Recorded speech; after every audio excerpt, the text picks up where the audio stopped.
bring them ashore.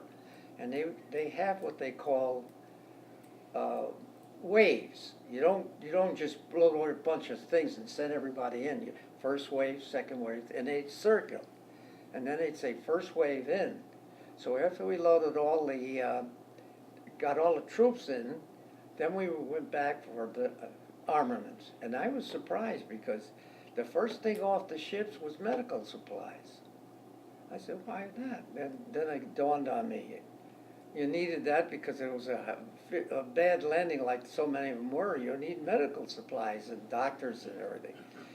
And then we kept going, and that was one air raid, and we were lucky because we still had our aircraft carriers there, and they shot down most of the Jap planes. Then we were unloading, and about 2 o'clock the next morning, August 8th, the whole sky lit up. It was like daylight. They were dropping flares, and the flares stayed up for a long time. And then we heard this terrible bombardment and explosions going on, and terrible sea battle going on. The Japanese fleet came in down a couple hours sooner than they expected. So they sailed right in among our ships and sank 4 heavy cruisers. Two ships went down immediately, and not many of the crew got off because just went down so fast. The next day, 2 more of the cruisers sunk, and the 5th cruiser had the bow blown off, but they saved it. They saved it. So here we are now with no support. The Admiral of the Pacific Fleet called and told our general that we can't supply you with air power. We're pulling out our aircraft carriers. So when the aircraft carriers pulled out, all the troop ships pulled out with all our supplies. We had a 10-day supply of food, and God knows how much ammunition we unloaded. All our heavy artillery was not unloaded.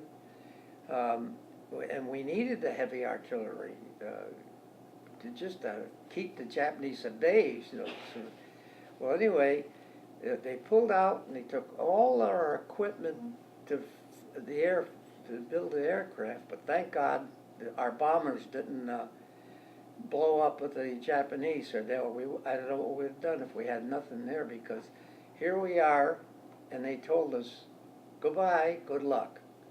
And we never saw another ship or anything in there for almost 2 months. We were abandoned. The Navy said they can't help us. We had no Air Corps, and we had to get through, and it was terrible. Land battles. We were there 10 days, and one of the finest Japanese regiments landed, and they were going to take the airfield. And by the way, the Japanese were not defeated in 250 years.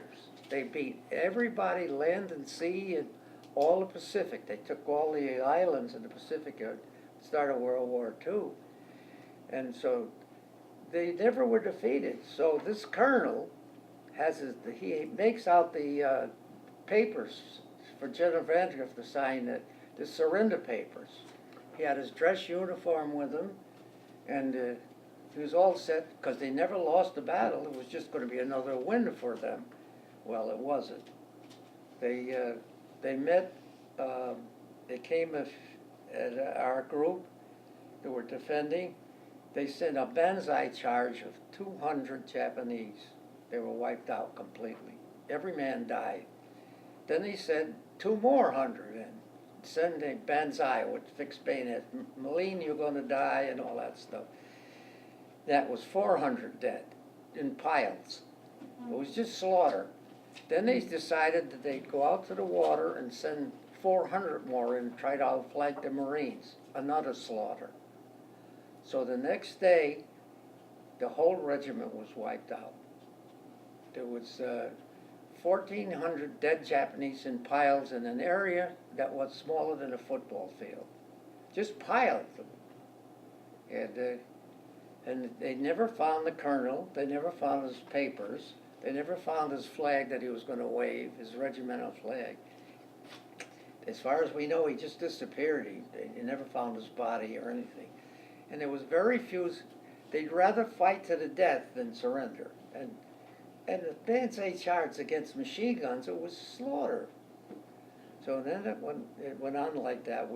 They put us on half rations. And before we left, we all lost 35 to 40 pounds. Because, and if it wasn't for the Japanese expecting to occupy that island with 30 or 40,000 troops, and they're very efficient at what they did. They built warehouses, and they stocked it with mostly rice and 5-gallon cans of rice and fish oil and fish heads, just a head. And there was other food supplies too. If it wasn't for that, because we had so little food, we would have starved. And they know that for a fact, because ships couldn't come in. And this went on for almost 2.5 months before we finally came in. And only because the admiral in charge of he was in charge of the Marine Corps and the Pacific Fleet, they relieved him of duty because this is the way it went. They sent in a letter to us, and we knew it too. They said, we can no longer supply you, you're on your own. You'll have to, we can't supply you at all. General MacArthur, all the Joint Chiefs of Staffs, the Navy said, we can't supply you, you're on your own.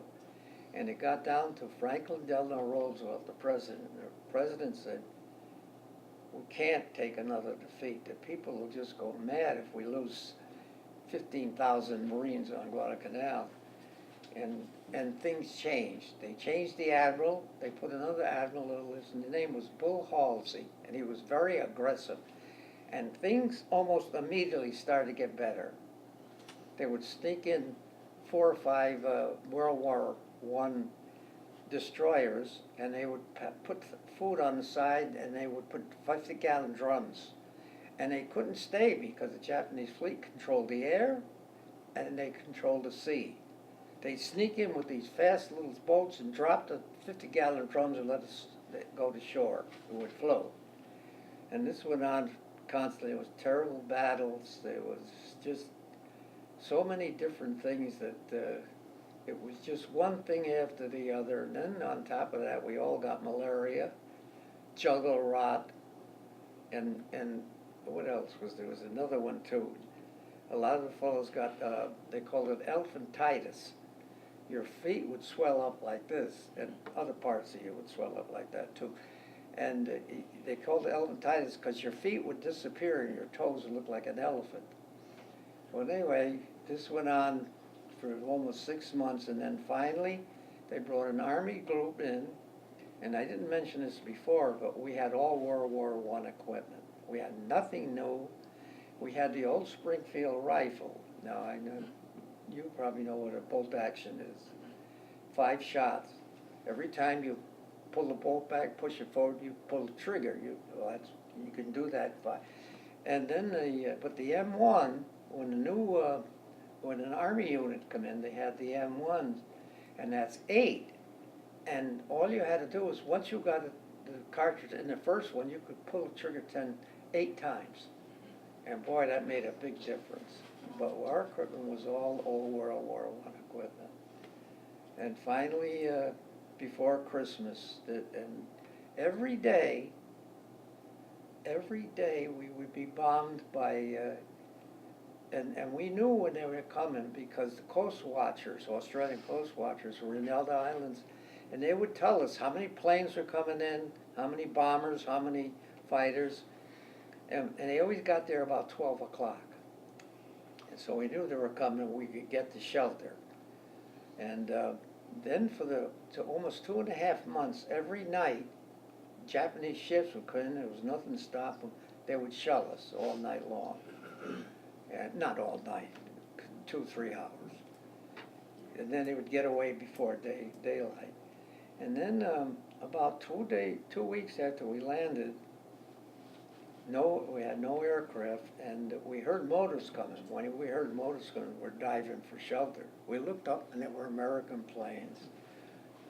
Every Marine on that island went wild, jumping down and hollering and screaming. And that's what we had for another 2 or 3 months, maybe 8 or 10, 15 planes at a time, fighting against 40 Japanese bombers. Well, anyway, they did a wonderful job. They were brave pilots, and we had quite a couple of Congressional Medal of Honor winners. So then and Colonel Roosevelt was in the Raider Department, a Marine Raider, and the Raiders did a wonderful job. They were trained, Raiders and paratroopers. Paratroopers never jumped, never once in the Pacific, all the wind. It wasn't feasible. But they were trained a little better than we were. The Marines are always trained. Every man is a rifleman, man or woman. You have to be, if you could fire your rifle in boot camp, you were discharged. So this, what was I saying now? I lost my track. What the heck was I saying? You're excited to see Well, the American planes. Huh? You're Oh excited yes, to his son, Colonel Roosevelt, was in the Raider Department. And they did a hell of a job. They was in a couple of battles. I got a picture. You'll see that the Japanese kept coming up this mountain, and the Raiders were down to when they left the island, a whole battalion. There was 180 men left out of the whole Raider battalion, and the same thing with the paratroopers. They were in their front lines, right up in the front, and on the different battles, the Japanese again would scream and run up. There wouldn't banzai charges, and a couple of those battles there was like 2,000 or 3,000 dead Japanese. There was a hill like this. The Marines were up here, and the Japanese had to get up over the top of it, and they just kept coming and coming. And that went on for almost 6 months. And then finally things changed. Ships start coming in with food, artillery, replacements. Another Marine unit came in, and then we were released. And just before Christmas, they sent us to another island, and we spent Christmas. And we had the first time in 6 months, we had fresh meat, we had butter, we had cheese, we had bread. It was unbelievable. And then and our colonel told us we'd be going home soon, but that wasn't the case. They sent us to Wellington, not Wellington, to Australia. Melbourne, Australia. And the division general said the 1st Marine Division are not fit for combat. They are not fit for combat. They can't go back into combat.